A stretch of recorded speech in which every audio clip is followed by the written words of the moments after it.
పెద్దలు గౌరవనీయులు రాష్ట్ర ముఖ్యమంత్రి వర్యులు ధర్నా శిబిరానికి వచ్చేస్తున్నారు.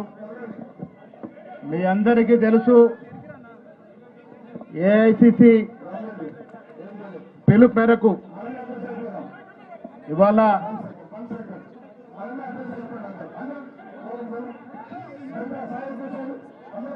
అందరు కూర్చోవాలి. దయచేసి ఎవరు నిలబడద్దు. రామాన్ వెనక్కి వచ్చేసేయండి. ఎవరు నిలబడద్దండి దయచేసి. ఎక్కడ వాళ్ళలో కూర్చోండి దయచేసి.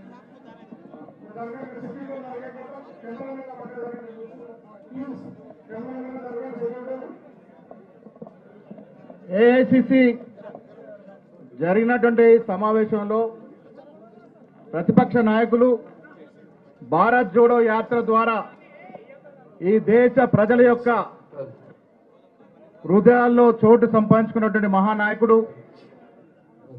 ఇవాళ మూడవసారి 400 సీట్లు పై వస్తాయని ప్రగల్భాలు పిలిచినటువంటి బీజేపీకి ఒక గుణపాఠం చెబుతూ పెద్ద సంఖ్యలో సీట్లు సంపాదించి అధికారం కొద్ది దూరంలో ఉండిపోయినప్పటికీ కూడా కుంగకుండా ఈ దేశ ప్రజల కోసం మేము ఎక్కడ కూర్చోవడానికన్నా సిద్ధమని రాహుల్ గాంధీ గారు ప్రతిపక్ష హోదాలో కూర్చున్నారు.